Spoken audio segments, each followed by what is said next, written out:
if you are just joining us, I am Lauren from RDU on Stage, and I am with Juan Isler, my friend. And George says hello. You're looking at See, the yes, I'm looking comments? at it. And mom says, hey. And I'm so happy you're joining me. I can't, I we spend so much time talking on the phone and stuff, and I just can't believe I haven't interviewed you. So you're in the hot seat tonight. Okay. Yeah. Yeah. I'm trying to put this on my page. I don't know if It wouldn't let me put it on my page, on my personal page either. that's what I'm trying to do. Live video. Why it wasn't. Hi, Helen.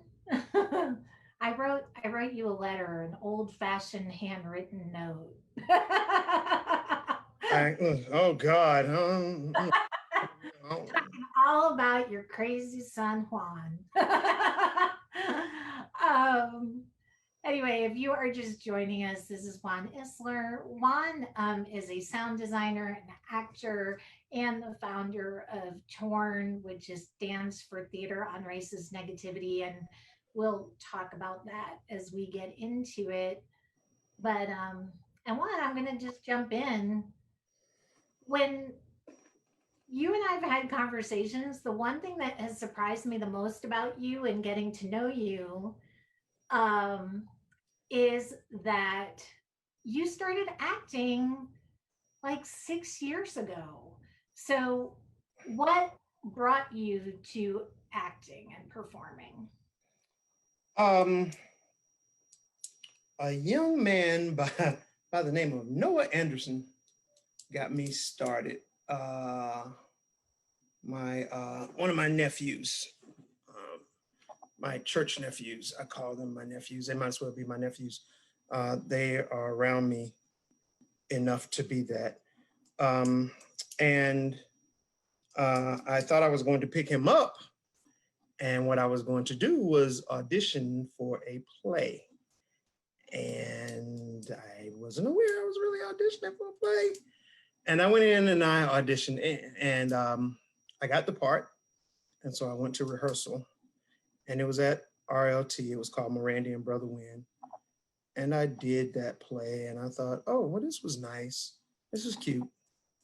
It was nice and, and everything. And it was Halloween of 2014. And I thought, okay, well, this is happening, but I'm sure it won't happen again.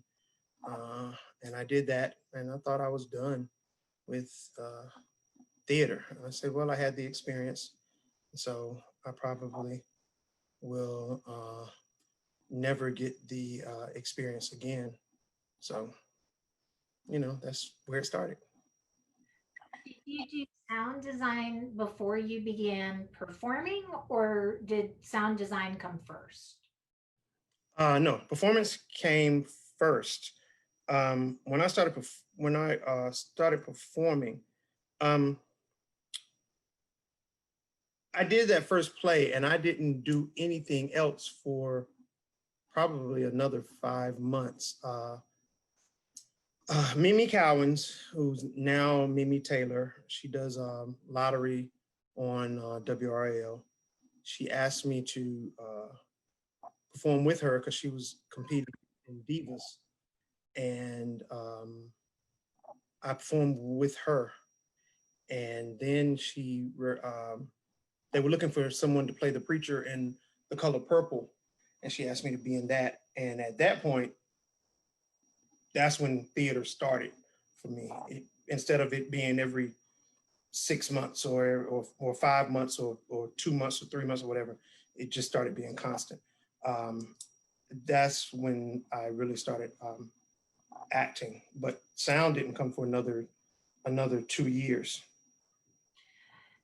Is your background, I feel like I remember somewhere in our conversations you told me your background was television or something like that. Yeah, well, yes. Working background was 14 years in television. My degree is in music. music business with a concentration in voice, and I'm a tenor. So that's what that was. So And I didn't realize you could sing either until I saw Bourbon at the Border and you made me cry with your singing. Um, yeah, well, yeah. Thank you. I think, um, yeah. Thank you. I think. I guess. Um, so, but yeah, yeah. That was my major in college. So the music and television. I love that. So I'm going to ask you the same question you ask at the beginning of every torn panel.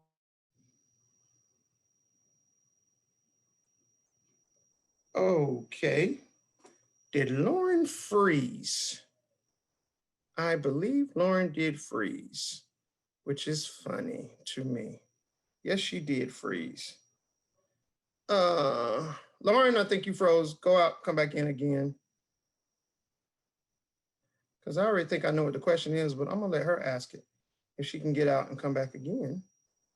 Um, uh, let's see. Lauren. Hmm. Did she freeze on anybody else's computer? Y'all tell me. Yep, she froze. Okay, she's coming back, y'all. I don't want to steal her question. I'm gonna let her answer it, ask it, whatever that thing is you do. I thought she put this on the torrent page. Why did it not go up there? Give her a second, y'all. She's coming back. La la la la la. Yeah, I just sitting up here looking at my face. Y'all know how I feel about that.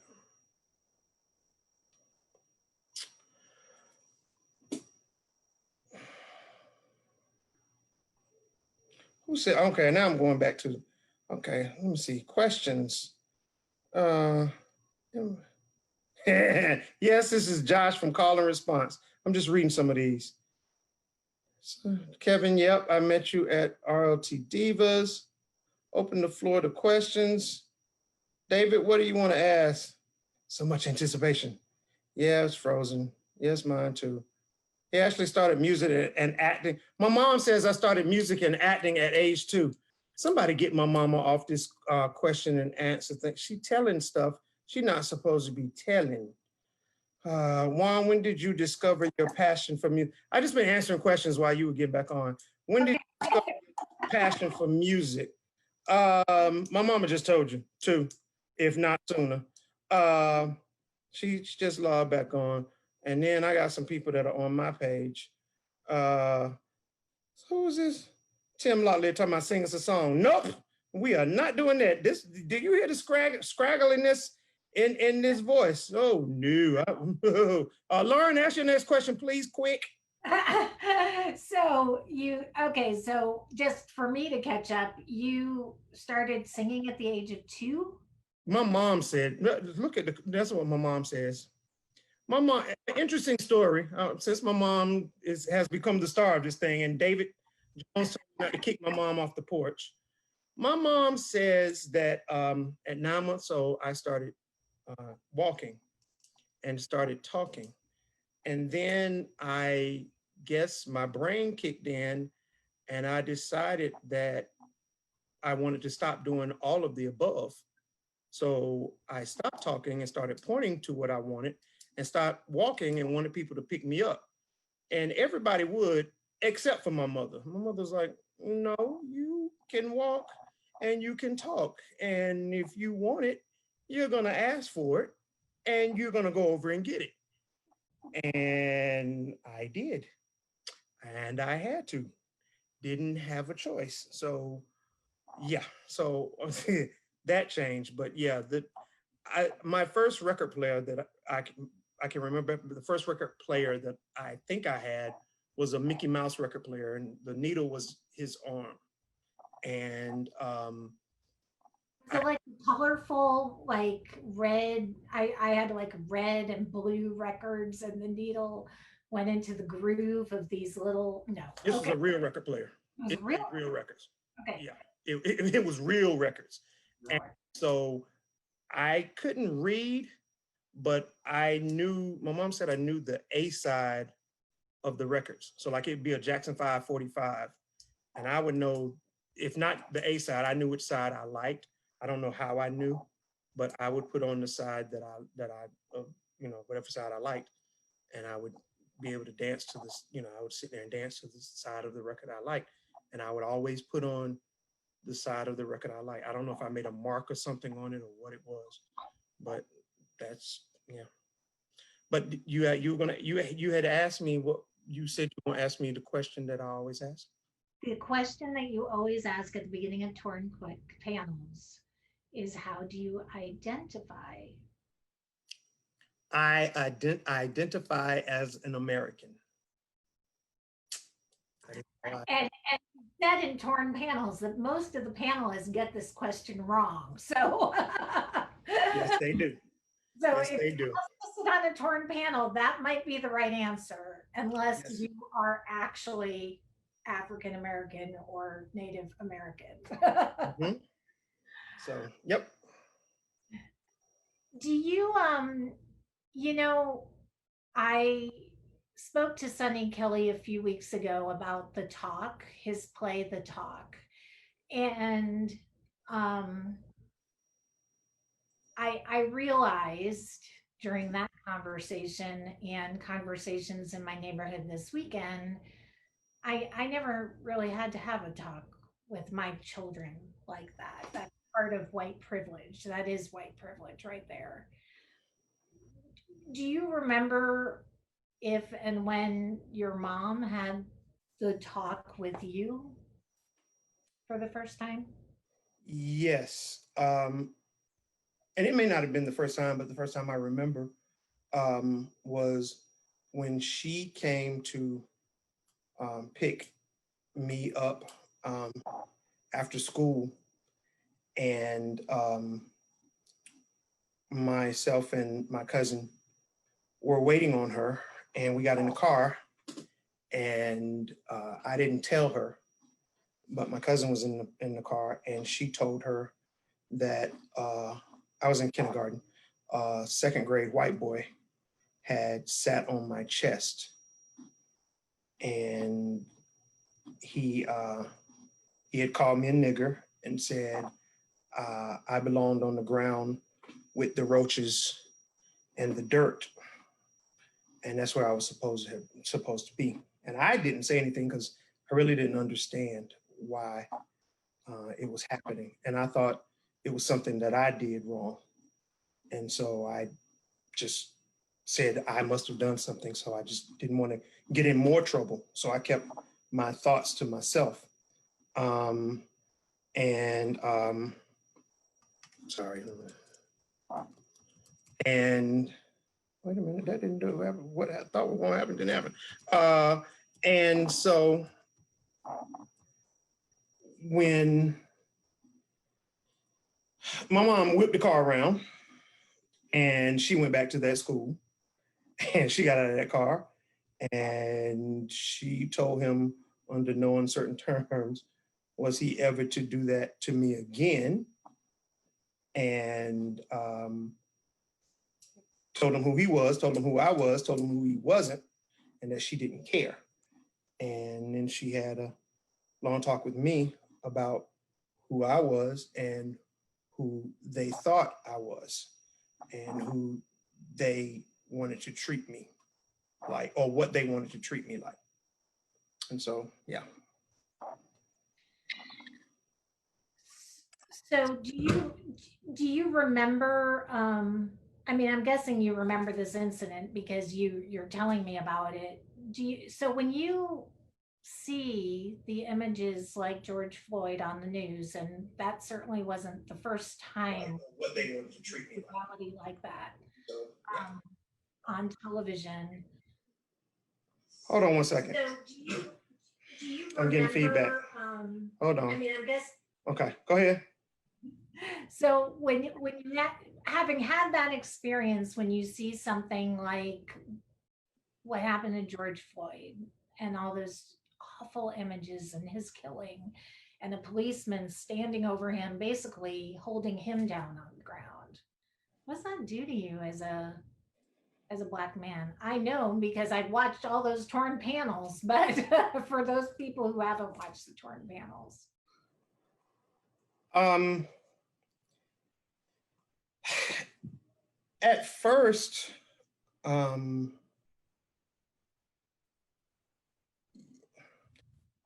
I'm kind of numb to it because I see it all the time.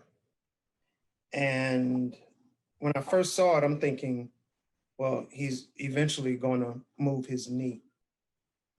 And then I heard the girl talking, and I'm like, okay, he's being a butthole because this girl is still talking. And then I did, in my mind, I said, I wish that girl would shut up so he'll move his knee. And then I heard George call out to his mama. And I said, he's gonna die. And the news station was like,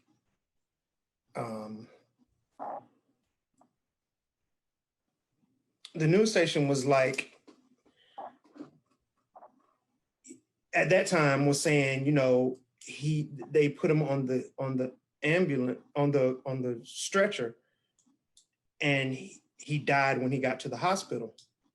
And I said, no, he's already dead. I was like, he died before they picked him up off the ground. I knew it. And I was like, I don't care what they say. I don't care how many times they say it. He died before that man took his knee off of his neck. And, you know, I was just like, here we go again. Here we go again. And, you know, still a little numb, but, you know. Well, and one of the things I appreciate that you've been doing on Torn in recent weeks is sharing videos of other incidents of police with people, because I think you're trying to raise awareness as to why you are numb. George Floyd wasn't an isolated incident, sadly. And so I think when you show those videos, that drives that point home for sure. I want to talk about your theater life and the microaggressions that you've experienced while in shows, and within the theater community. And you do different you have different roles in different theaters. You've been an actor, you've been a volunteer, you've been a sound designer, and stage managing. Have you done the stage managing too? Okay.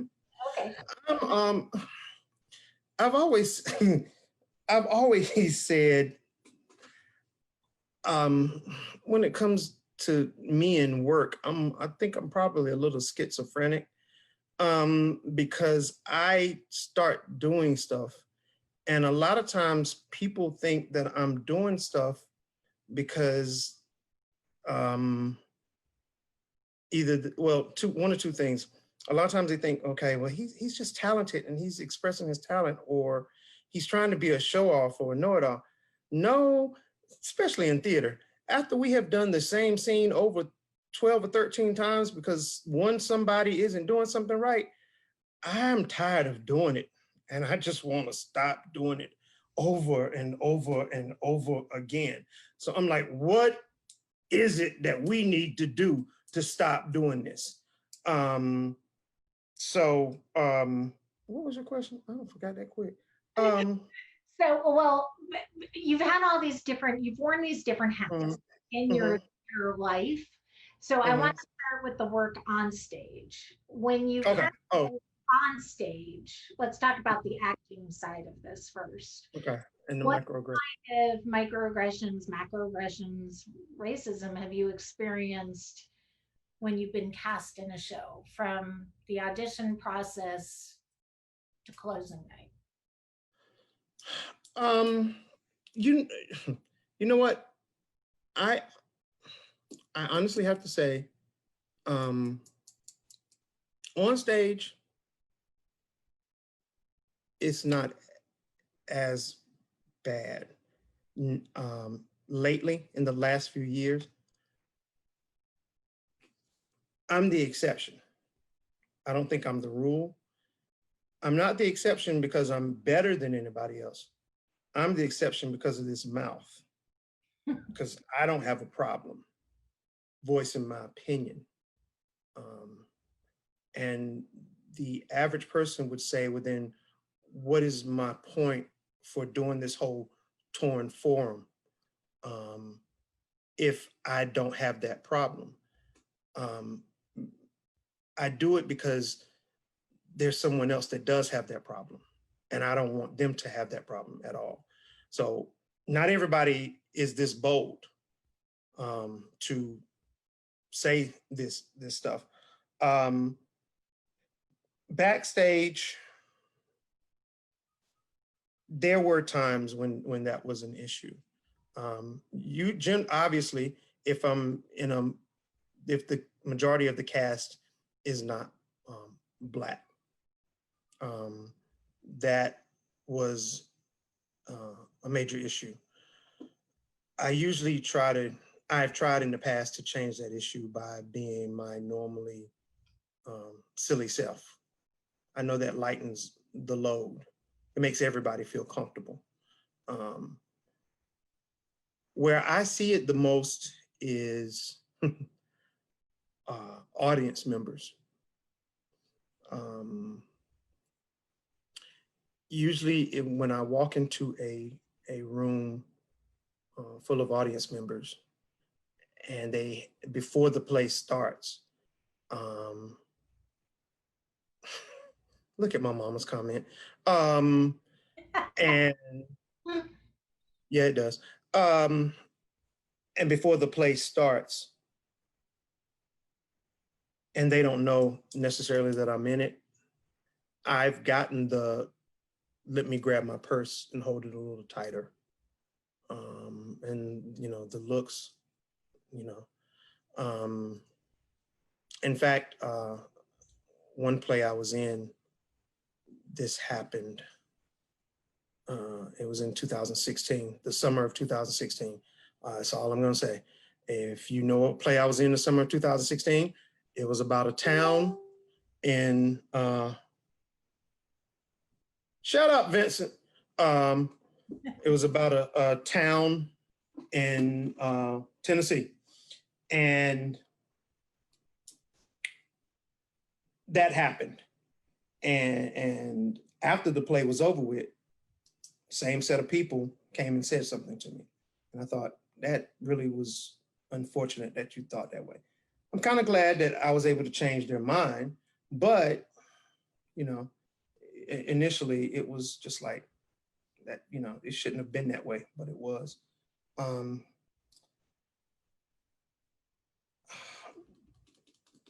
trying to think, crew-wise, generally most of the time I'm the only Black person in a crew. I don't think I really had that problem as far as a crew goes either. We're seeing a lot of performers now be very bold and outspoken in calling out theaters and calling out white institutions, especially in New York. Do you think if theaters were open and people were working, that we'd see that same boldness? No, I do not. I think actors and lighting and sound designers, stage managers, and the like, and the crew would not be this bold because they would be scared that they wouldn't work anymore. And so they wouldn't say as much as they do. I don't think Torn would have as much of a panel as it does if theater was open right now. But I think it's working in our favor because it's not, I think Torn would just be me every week running my mouth, which from a comment just now probably is not the best thing. So yeah, so no, I don't think that would happen. And it's obvious because it's not happening in Chicago. So how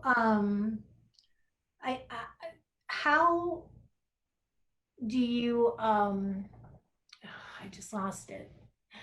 You had shared with me an experience that happened while you were in Bourbon at the border, and I will say it did not happen at the theater. It happened when you were off site.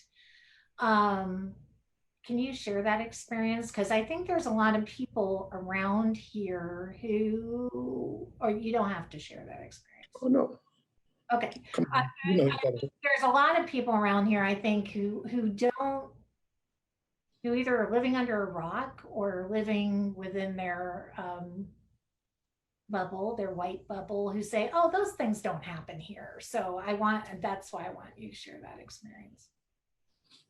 So in Bourbon on the Border, right after the intermission, there was a scene. I played a Vietnam vet, and right after intermission, I was supposed to be dressed up in all of my Vietnam green t-shirt, green pants, boots, and in order to be as authentic as I could, because I wanted to pay tribute to my uncle who served in Vietnam, I wanted to make sure that I had the authentic gear. And so I went to an army surplus store and purchased it somewhere very close to Raleigh.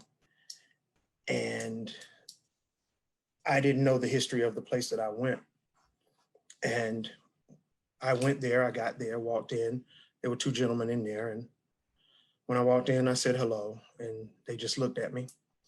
And one of them disappeared, and I just noticed he was gone. And the other one, I asked where his, where was a certain clothes. I showed him a picture of what I was looking for, and he pointed to it.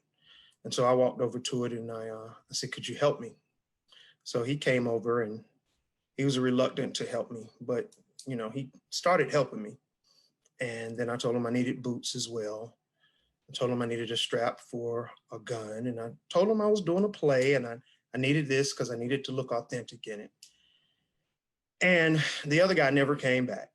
And so I went to purchase it and pulled out my credit card, and he he asked for ID because he had the machine. I couldn't run the machine myself. He had to run it. Yeah, no, 2020. Yeah, and he asked for ID. I didn't care. I was really trying to get this. And when I pulled up, there was only my car and two Ford F-150s beside me, which I assumed belonged to the two guys. So when I paid for my stuff, got my stuff, walked out. When I got outside, there were 6 more Ford F-150s parked outside. Nobody else was inside. And there was a police car for that town parked right beside me on the side of my passenger seat. And as I went to my driver's seat, I looked over the hood of my car, and my license tag was on the computer, big as day. And I thought, whoa, okay. And so I got in my car and I backed out and I started to drive off, and I was coming back to Raleigh. And I could see about 2 or 3 cars behind me. One of those F-150s was behind me. And as I veered off to get onto 40, the F-150 kept going straight. And so, yeah, so that was January of this year. Yeah. So, hey, come to your own conclusion, but that was what happened. We're living in the South. We're living in the Bible Belt. I have a feeling these things happen everywhere, though, not just here. But That's true. Yeah. you talked about microaggression and audiences, and I'm really interested in this. I'm actually interviewing somebody on Wednesday, a Latinx theater critic who has had a lot of problems in New York when he's gone to the box office to pick up his tickets as a theater critic. Um, how can theaters create a more welcoming, inclusive, open space front of house? Um, hmm. Wow. I hadn't thought of that. I was trying to fix the inside of the house. Um, Well, we keep talking about wanting to get diverse audiences, but if you're not creating a welcoming True. environment, Environment. Um, well, that's okay. Well, yeah, they're gonna have to have open houses and invite the public to see these places, and don't think just because your theater is almost 100 years old that everybody is aware of where it is and what it looks like and what it does, especially if a particular um, race has only been coming to your theater for 5 or 6 or 7 years. You have to almost act like your theater has just opened and invite them in. You have to put out, well, and I mean, don't get me wrong, the internet, the interwebs are great, but sometimes you have to go old school and word of mouth and inviting people, mail and stuff, and not inviting them to a show where they pay money, but invite them to come see the space and see what it offers. Because a lot of people, something that I found funny in the last few years, a lot of people, oh, I'm sorry, no, let me do it this way.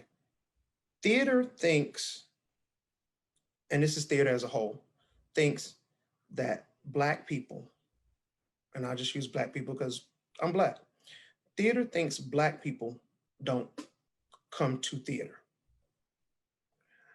Black people think theater isn't for Black people. Okay, so that's got to change. So theater has started involving Black people in theater. And they want to think, well, we're putting actual Black faces in theater. Why aren't they coming? Well, for 79 years, you put this in your theater. And now you want to put this in your theater and think that you can just erase 79 years by just doing this. It's not going to work. You got to do a little bit more. You got to invite this in, and not invite this in with a $25 cost. This hasn't been in there, and you need to bring them in there. So you open up the doors, and after Corona, and you you invite them in, and you be hospitable and show them what it's about, and let them know what you have done, what you're gonna do, what you're doing, currently doing. And that's how you get them. That's how you get them in and do front of house. And thank you, because I never, I hadn't gone there yet. So, you know. Does it also have to do with the types of programming that theaters are putting on? Because, you see the token Black story right around January, February timeframe, and then we go back to white stories for white audiences. Do theaters need to diversify their stories? Um, Yes, they do. And I will say this, it's getting, it's starting to get better. And what I don't want to see is any theater starting to go backwards because of what's going on with Torn and with things now. I don't want them to go backwards. I don't want anyone to get mad and say, we're doing something and it's not enough. Now you want to be upset about it. You know what? Nothing satisfies you. I don't want to see that. I don't want, there are some people out there that are saying you're not doing anything and we just want to divest and get out. Please. But yes, more can be done. But at the same time, what I don't want to see, I don't want a season, a 5-show season of August Wilson plays because you feel like you need to satisfy me for the whole season. And so you decide you're going to do The Color Purple, The Wiz, and 3 more August Wilson plays. I don't want to see that.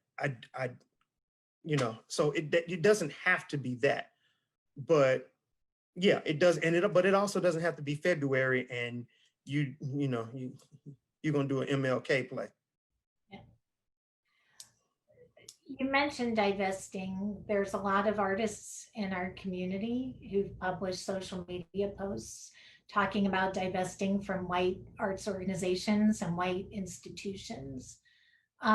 Is that an answer, or is the answer to find a space at the table within the white institutions, or is the answer that the white institutions need to make a place at the table if they haven't already? I had to cough because I'm about to make some Black people mad real quick. That's the dumbest thing I have ever heard in my entire life. Dumbest thing I've ever heard. If you want to, I'm sorry, this is not a refrigerator review. Excuse me. It's still the dumbest thing I've ever heard in my life. No, I don't think you need to divest.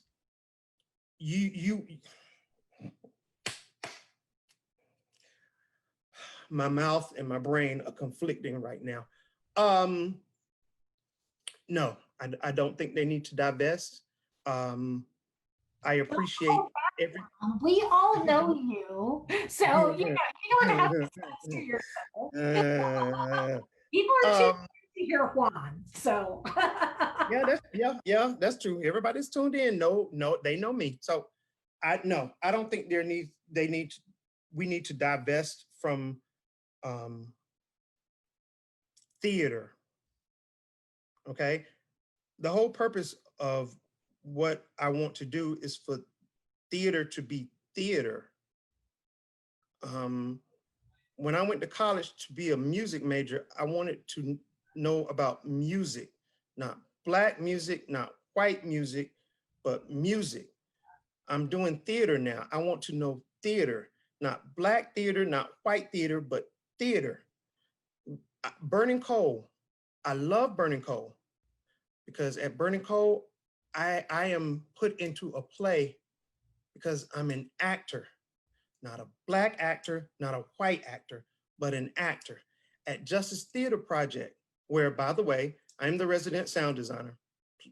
Quick plug. I am put into a play because I am an actor, not a Black actor, not a white actor, but an actor. Now, don't get me wrong. Yo, those of you who on my Facebook page, you see my refrigerator review. The Wiz should be done by all Black people. If it's all white people, it should be The Wizard of Oz. Yes, I totally agree. But unless the script calls for it, it can be anybody. But divesting, so if you're going to divest, I'm really going to upset somebody now. How are you going to do a slave narrative play, reenact slavery?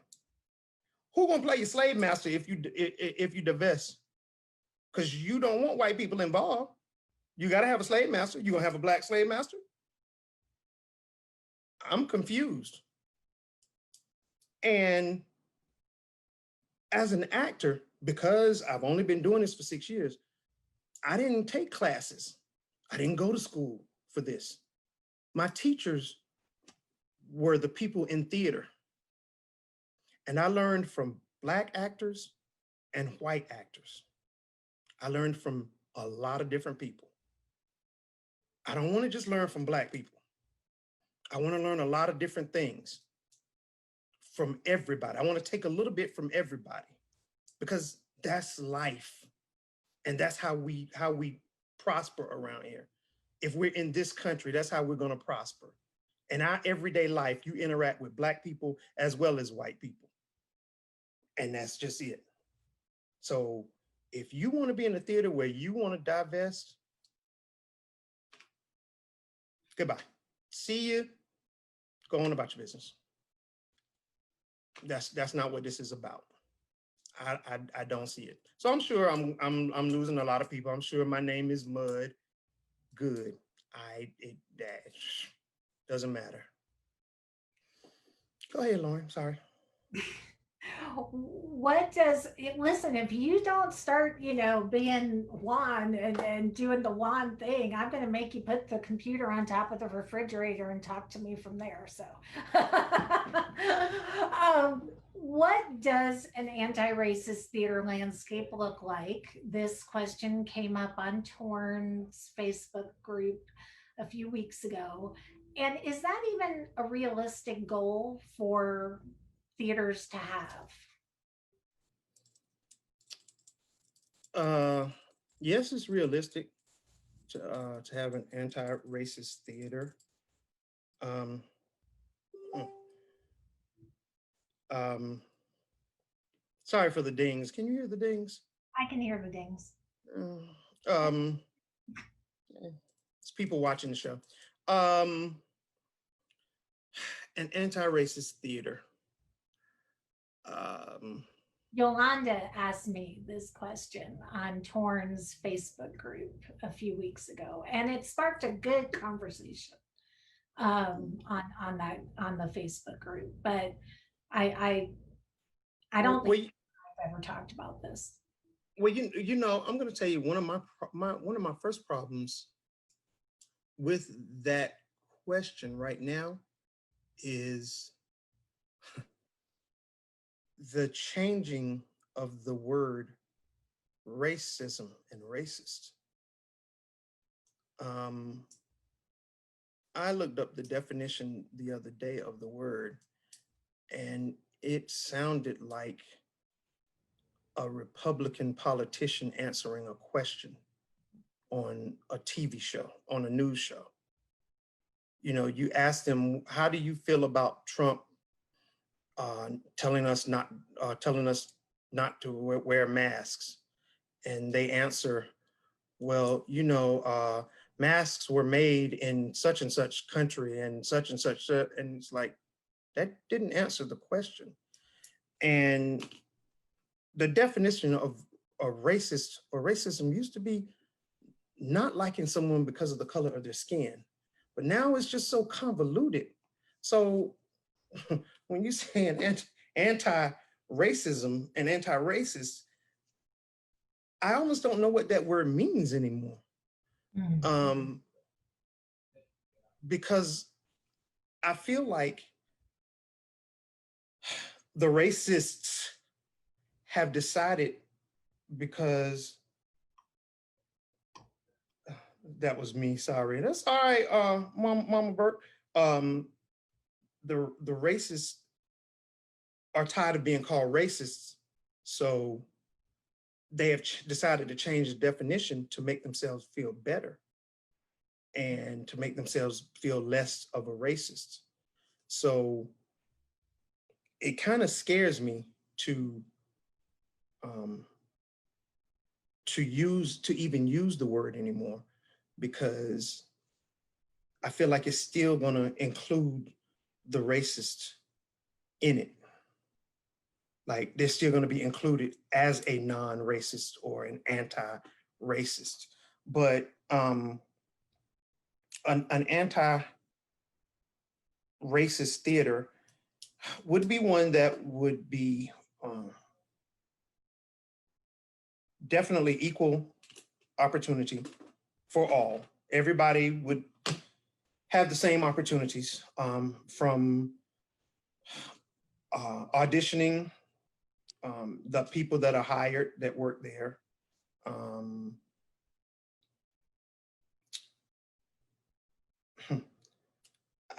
Again, with the audience, I'm always skeptical about that because I just don't know how you can control that as much as you can control the people that work there and the cast and the crew. I don't know. And it's very transient. I mean, you've got people coming and going show to show. There are not a Mhm. lot of people in any of these theaters that are either paid employees, paid staff that are constants there. Yeah, I mean, yeah, and it kind of would be hard because like some of these theaters, they get equity actors from out of town, and so you don't really know. You know they're a good actor or actress, but you don't know if they're racist or not. And so I don't know. Mm. Yolanda, I don't know if she's somewhere watching. So Um, talk to me about serving on the board of Interact. One of the things that impresses me about Interact is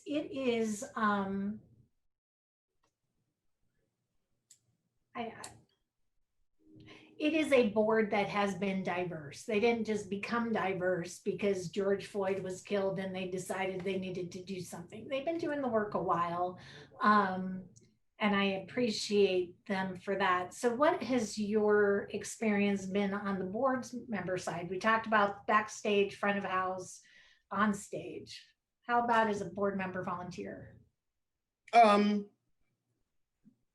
that I appreciate that opportunity. That actually has been great. That board has been the way it is now since I joined it years ago. Um, it has been diverse and very inclusive on decision making. Decisions haven't been made without consulting everyone. And so when the George Floyd thing first happened, um, statements were being put out by theaters, and I made a big stink about it. I mean, a grand stink about it because the statements that were being put out were very generic. Oh, Natasha, me and that pen, very generic and um,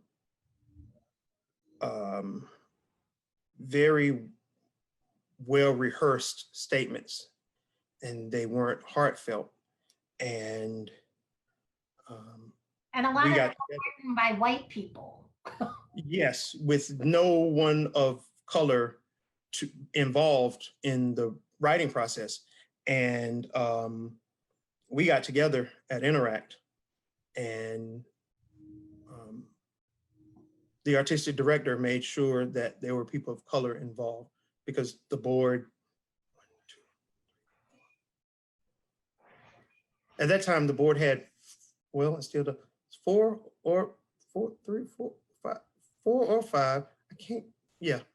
Um, and we wrote the statement. And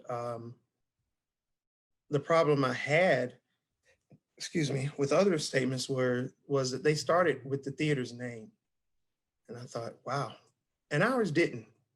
And we put that together, and we always talk about the shows and the quality of the shows, what kind of shows we want to do, and the style of shows we want to do. And it's a great great crew to be on. Okay, 6. In Locklear 6. But who's 6, counting? 6. right. Who's counting? So yeah. Um, there's a few theaters who haven't put out solidarity statements. Um, So, in speaking about solidarity statements, is it bad if they haven't put one out yet? And for that one, I disagreed with quite a few people. There were a few people people of color, who I'd say probably a week later, questioned why some of the theaters, where's this statement? Where's that statement? And talking with my mother about protests from the 60s, my mom let me know that some of those protests were so well organized that it was just like it was just planned. Everything was planned out, and I would rather you take time to put out the right statement than to rush out garbage.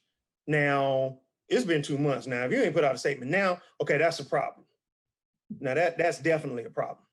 But to rush out a statement in a week to say that says, and I've said this before, and I'm making up a theater, y'all, so don't. But to rush out a statement that says theater of the world is committed to Black Lives Matters, and our bylaws state that we thus and so and thus and so. And number one, we worked with thus and so a company in Raleigh to do thus and so and hand out food to thus and so. And number two, we work with thus and so to do thus and so and hand out water to thus and so. What's that doing for me? How is that helping me to get that man's knee off my neck? Or how's that helping how I feel with that man's knee on my neck? Theater is my second home. How are you comforting me right now? That means absolutely nothing to me. That's your plug for your theater to let people know. And when I saw that bylaws, our bylaws, KKK got bylaws. So what? So, we're gonna answer Natasha's question, or did we answer it? I don't know that we answered it, and I was going to actually ask you about that. So Natasha asked, "What about theater companies that are not diverse and typically only do white shows and never cast or almost never cast Black leads?" Okay, because I'm glad you read it out loud, because I was trying to understand it, reading it in my brain. Y'all know that my brain don't always cycle. Okay. But first of all, if the Blacks ain't qualified, I'm not for affirmative action if you're not qualified. Don't hire Black just because they're Black. They need to be qualified. So that's the first thing. But if it's a qualified person and they are not hiring Blacks, that's a problem.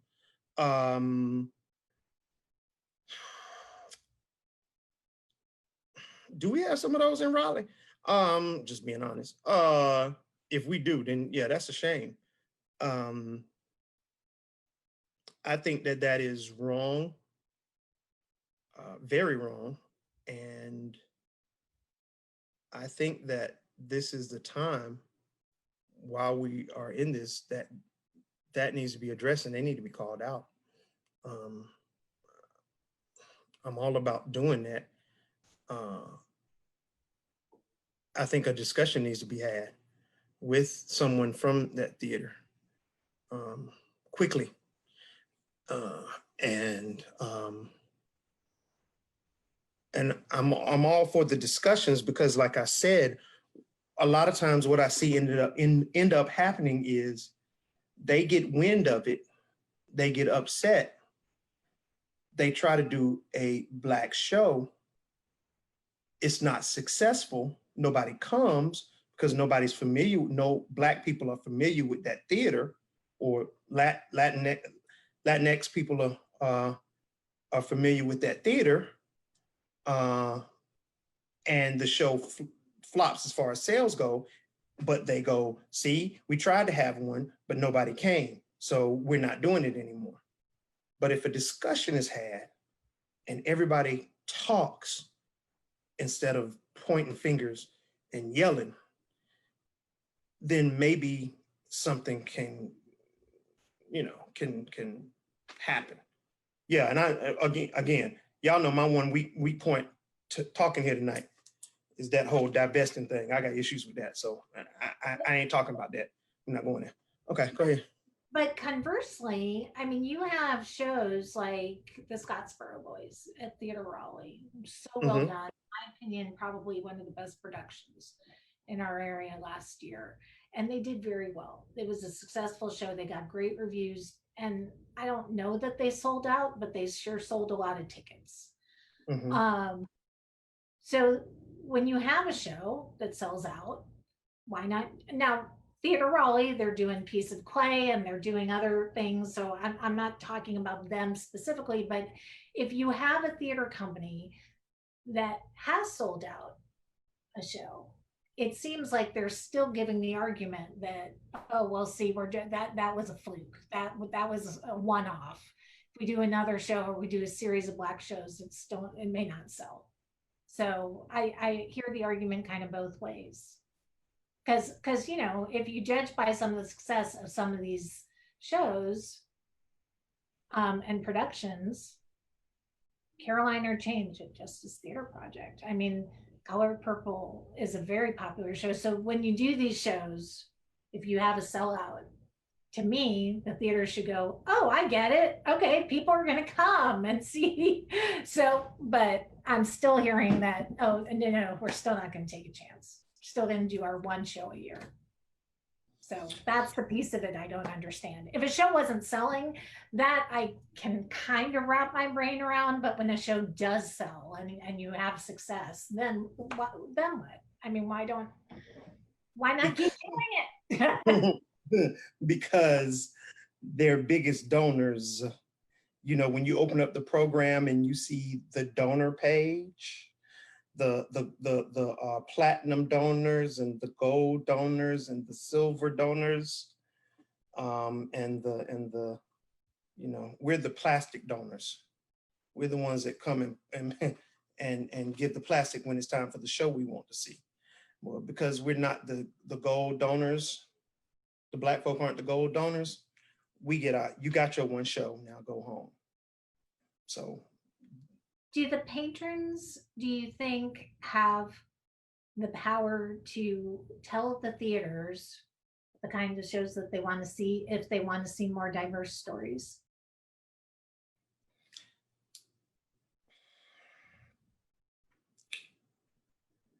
well, yeah, they got the power to tell them, but telling and listening are two different things. That's a whole different thing. You can tell them all night long, but listening is two different things. And this is the biggest. This is one of the problems I have with the whole divesting thing. One of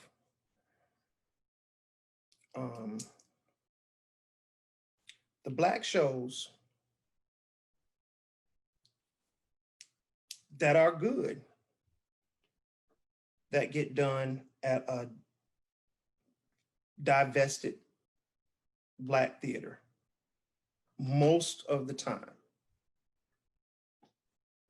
are not able to get the attention that they could get at a different theater because of the funds.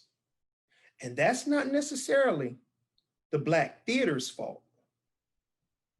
It's the fact that the community, those platinum and gold and silver donors, are not going to give money to a black theater like they are to the white theaters.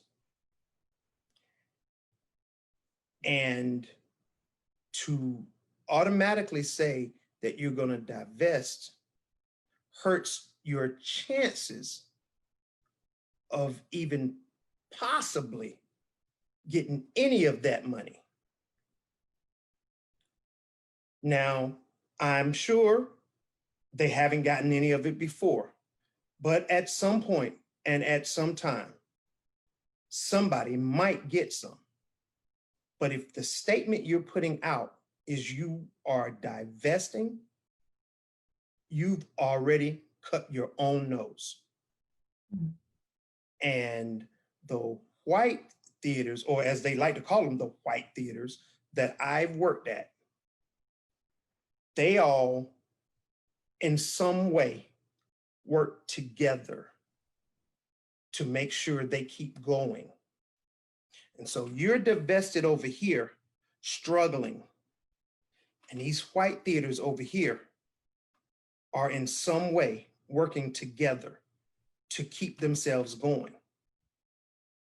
I have worked at one theater or another, and I've needed a costume that I've been able to go over to another theater and get a prop or a costume that I've needed. Now, I can't say that it's going to happen for everybody, but it happens because the theaters are friends with each other. But over here, you've divested. So now I got to go out and buy my own shoes because you don't have the funds, because you don't want them to help you at all. You just don't want the white man to help you. That's crazy. So 7 weeks ago, you and I embarked on a little experiment, which you named Torn, Theater on Racist Negativity. We're now 7 weeks in to these weekly conversations. Has there been anything that has surprised you about Torn and these conversations? Yes. And I don't know why it has. The first thing that surprised me. Okay, y'all, so quit Torn. The first night, I quit. After the show was over, there was a statement made that it was confusing. And me and that pen again. Natasha, be quiet. Leave me and my pen alone. I can't help it. I hit the top of my nerves. I was told it was confusing and it was all over the place. And was I talking about police brutality? Or was I talking about racism in the theater? Or was I chastising theaters for the statement they put out about George Floyd? And it didn't really hit me until later on. And then some people in the theater, Black people, said to me, yeah, well, you can't say anything. Don't say anything. You know how that person is. That's just the way that person is. Don't say anything because you might hurt her feelings. And my initial response was, yeah, you're right. I might hurt her feelings. And I thought about it and I was like, well, wait a minute. What about my feelings? That's that microaggression that I've been talking about. What about my feelings? I was just called out on a post as we're live. But I need to worry about somebody else's feelings. So I quit. I thought about it all the next day. The first show was on a Wednesday. I thought about it all day that Thursday. That Thursday night, I put out a post. I said, I'm defeated. I will never be equal in this country. I'm done. Turned off my phone, signed off on everywhere I could find myself on Facebook. I signed off. My mama was calling me. I turned the phone off completely. So I talked to my mom the next day. She finally got through. I talked to Lauren. I talked to Tim. I talked to Aya. And then a young lady named Jordan and Edith Berry. We talked to Jordan earlier, and earlier that week, it was that Sunday before. And Jordan was on Facebook, and she had gotten off of Facebook because she had started putting things out about how unfair and unjust George Floyd was. And some of her white friends had ridiculed her about it and told her, basically was telling her she was wrong and she didn't know what she was talking about. And so it upset her so bad that she just stopped posting and just literally just got off Facebook. And Edith had gotten on Facebook and let me know that Jordan had tagged me in a post, because that Sunday I told Jordan, you get back up there and you make your posts and you stand your ground.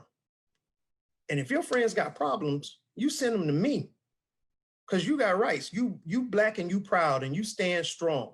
You don't let them do that to you. And that was three or 4 days before the show. And so Edith was like, I don't know what you did, but this girl has got renewed energy in this. And I looked at the post and I was like, oh, okay, God. So after talking to my mom and Lauren and Tim and Aya and seeing that post, I said, no, we're not quitting. So next show, I made sure I let that person know I'm not quitting. I'm good. And so that was one. I got one more. I know y'all, I'm long-winded. Black people.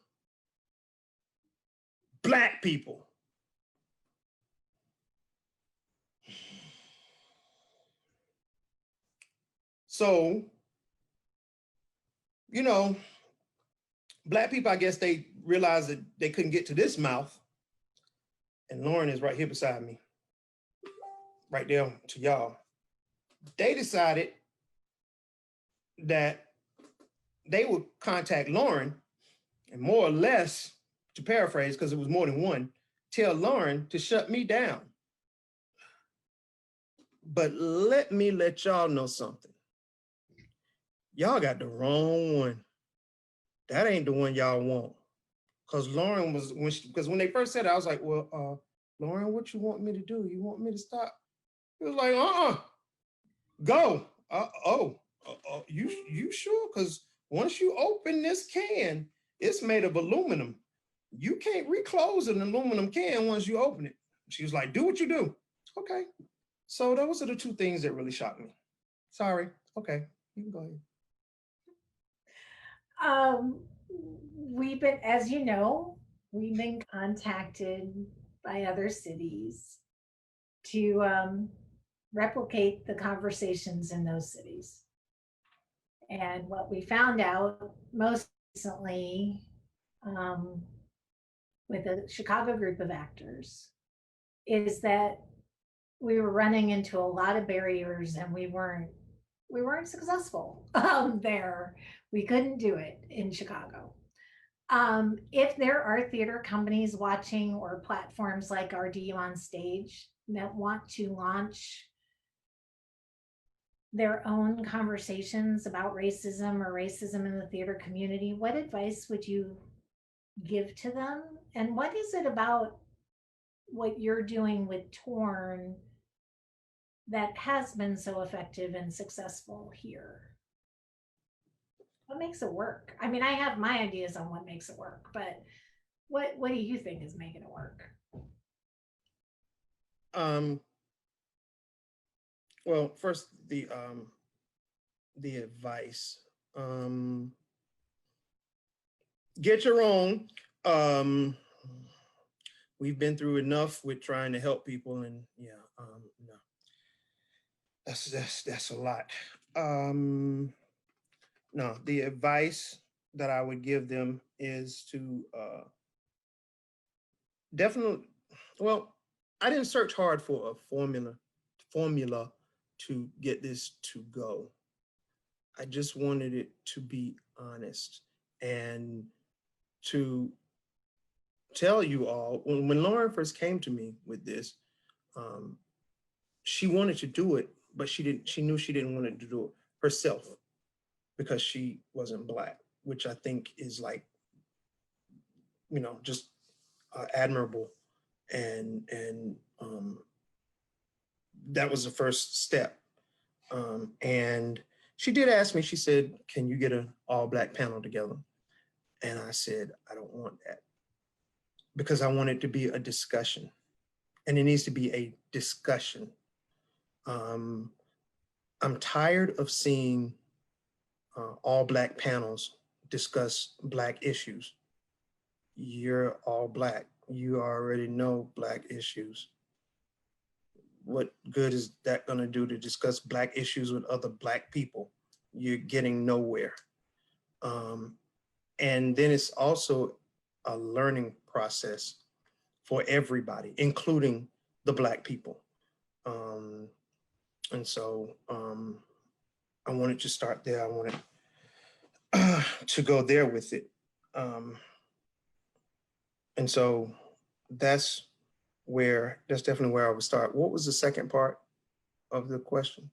What is it about ours? What is about Oh, what is about ours that makes it work?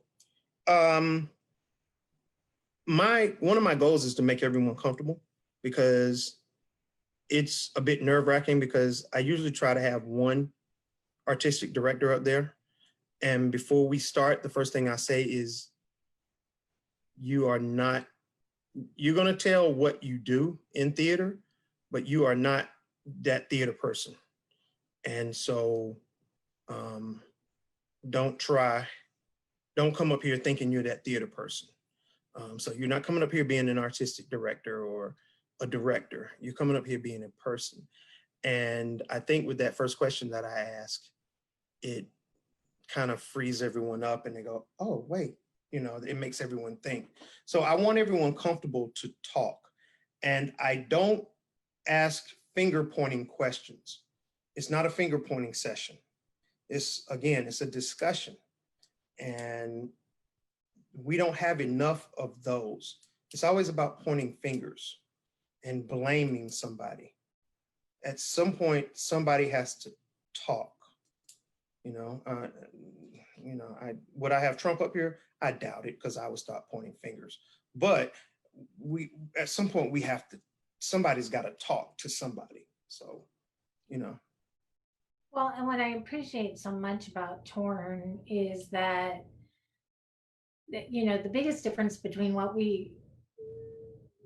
you do in Torn and what we were seeing in Chicago, which I think is the inherent problem, is you're not calling people out. You're calling people in to bring them to the table to have a discussion. And it seemed to me what we ran up against in Chicago was this whole calling out culture and cancel culture. And that's, I think, that was the issue, that right there. And that's not what you're doing. And that's why I think it works. Plus, you have some great analysts, some great moderators, including you. You've set the bar for the moderators, and you vetted the moderators that you've worked with. So I think yes. The shows have been great. I've learned a lot myself. I think the one thing that always sticks with me, that the biggest thing that sticks with me is Joanna Lee, music director. She's of Asian descent, and she was born in Texas. And the discussion led down the road of birth certificates. And her birth certificate has her race on it. And it says yellow. And we were like, wait, what? And the rest of everybody else, and I wasn't on the panel, I was monitoring it. The rest of us were from North Carolina on up, and it doesn't have race for us. So we thought maybe that was a Texas thing or whatever, but it didn't say Asian, or it said yellow. And this was 1982. And so that's what I'm talking about learning, and about the microaggressions, and about the different forms of racism. I mean, we think the racism that we deal with is so bad. Can you imagine looking at your birth certificate and seeing a color? Okay, black and white are colors. We're used to hearing and seeing those colors, but you see yellow on your birth certificate? Really? So, it puts things into perspective about this whole mess that we're dealing with out here now. And, so, yeah. I want to talk about the special Torn episode. It's not special. It's not any more special than the other ones, but the Torn episode you have coming up this Thursday. But I want to preface it by saying there is a Share the Mic Now initiative in the world. I mean, Julia Roberts, big celebrities are involved in this. They did a Broadway version. And so I wanted to start it here, where typically the way it's worked on a national level is that white women have turned over their social media platforms to Black women in their communities in the same field. And so I thought this would be great. Let's all share the mic now. Let's do Share the Mic Now triangle. And I put out a call on our platforms. I put on a call on networking women of the triangle. And there was only one white woman who reached out to me and said she would do it, but she wanted me to pair up with someone. And there was a 13-year-old white little girl who said, Miss Lauren, I'll do it. I will share my platform. I'll share my Instagram.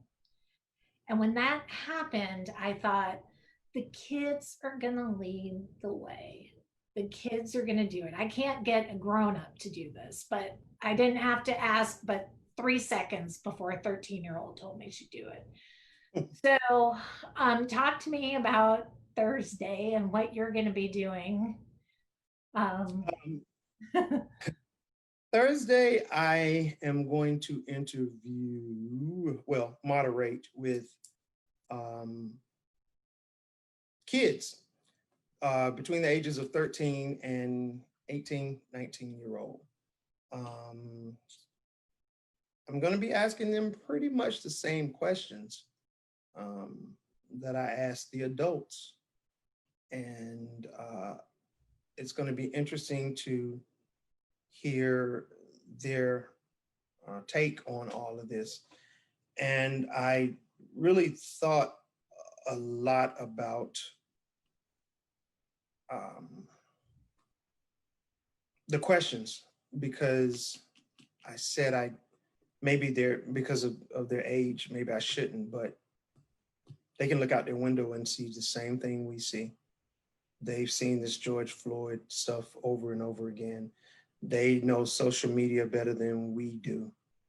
And so with each of them, I talked to their parents first, and their parents were gung-ho. Their moms were like, yeah, do it, yes. And so they're excited about doing it and being up here. So this Thursday at 7:30, I will be talking to young actors about what they're experiencing now. And I'm gonna add COVID in with this, because I haven't seen anybody really talk to young people about how they're feeling about this coronavirus stuff that's going on as well. And I know that's not what Torn is about, but I just haven't heard anyone talk to a young person about it. So I want to know what's going on in their heads right now about what they're dealing with, because this is like a restless generation, and they got to stay home. And so how that is affecting them. So yes, that's what I'm doing this week. Excited. I'm excited Yes, about it. definitely. I've told you this privately, but I'll say it publicly. I'm so grateful that I went to see The Container, and I'm so grateful that I did not write about you in the review, so that you called me out, and it kind of opened a dialogue between us. Like, why she put me in the review? She put everybody else in there but me. What I do wrong? You didn't do anything wrong. You were terrifying. I was locked in that container with you. I thought I was going to die. But I'm really glad that Torn has kind of cemented our relationship and made us friends, because I think for me, your friendship has been a gift. That's been the best part of COVID. And I think what you've done with Torn is a gift to the community. And I just want to thank you for that. You're getting a lot of love on our Facebook right now. People are saying you're a great moderator, but I think you're a great moderator because you are a great person, a man of character, and it shows. Well, And thank you. don't start crying. I'll slap you. I tear up in a heartbeat. I will, but I gotta. Okay, so my college choir director, I guess she's still watching. She typed out she's on my watch party page. She typed out the whole definition of who put this Merriam. Is it Merriam-Webster? Oh no, Oxford definition of racist. See, this is what prejudice, discrimination, or antagonism directed against a person or people on the basis of their membership in a particular racial or ethnic group, typically one that is a minority or marginalized. This is still the definition. Yeah, that's okay. That is still definition. That's not Monberg. That ain't the one I saw. The one I saw was something different. I Googled it. That's something completely different. Okay, I don't know what that was. That's my college choir director. Gregory Hill posted on the RDU on Stage Facebook watch party, Facebook comments that that Merriam-Webster dictionary just changed the definition. So we'll have to look it up. We'll have to look it up for a torn panel to see. Yeah, see what it says. You see how I did that? I started reading that so the tears wouldn't come out. I see you deflecting. I see it. I see it. Let that happen. I'll never live that down. Everybody that's up here will just let me have it. Knowing some of these people, they'll screenshot me crying like they do Michael Jordan. We're not having that. We're not going to do that. This isn't Barbara Walters. No crying. But I mean it. I'm just grateful. I told you my circle is getting smaller and smaller, but I'm just grateful that you're in it. I thank you for asking me, because I was kind of surprised. I was like, okay, and then I was like, I took a deep breath and I was like, okay, when everything started with the protests and stuff, I got madder and bolder, and then you asked, and I was like, I can get some aggression out, and I said, this might mess up my theater career. And okay, I started doing some reading, and I knew that sacrifices were made for me to be where I am. And so I might have to make some sacrifices. And so I said, well, if it does, then it does. And of course, Tim Locklear assured me every day, oh, this ain't gonna mess up your theater career. And Patrick Torres, oh no. Busier than ever. There is no theater, and you're working every single weekend. That is true. I'm like, I'm in a show. I'm in another show. I'm in another show. So yeah. So it I guess it didn't do it. But yeah, this has been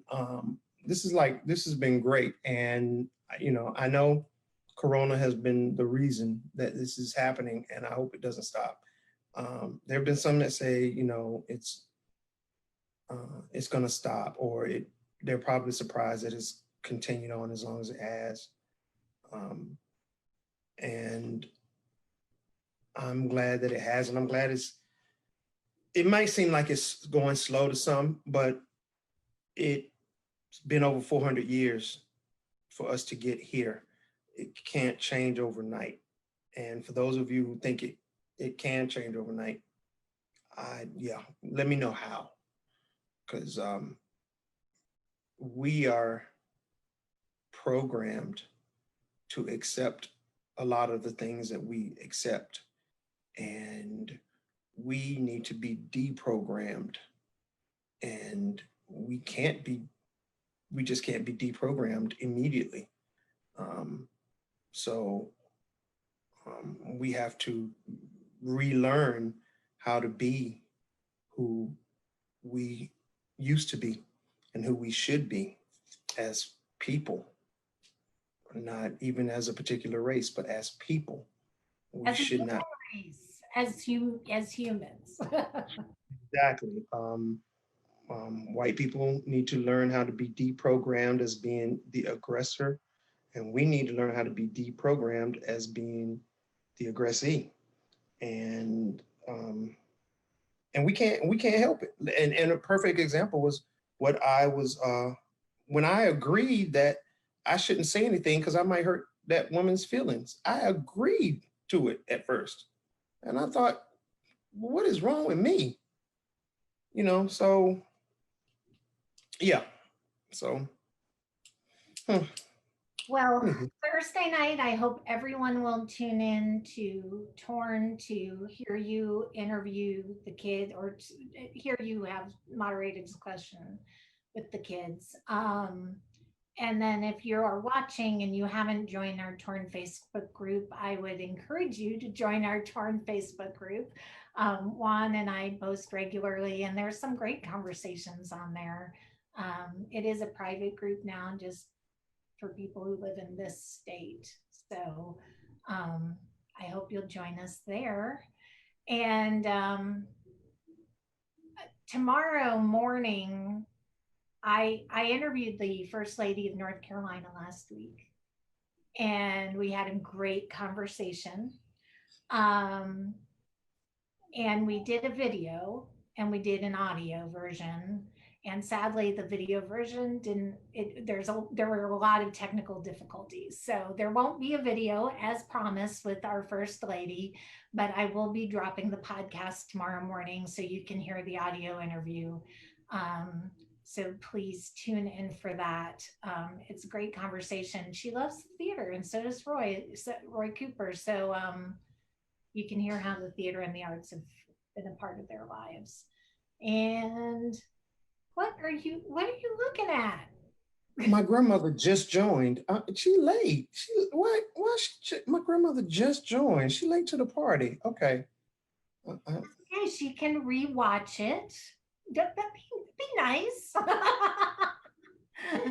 Be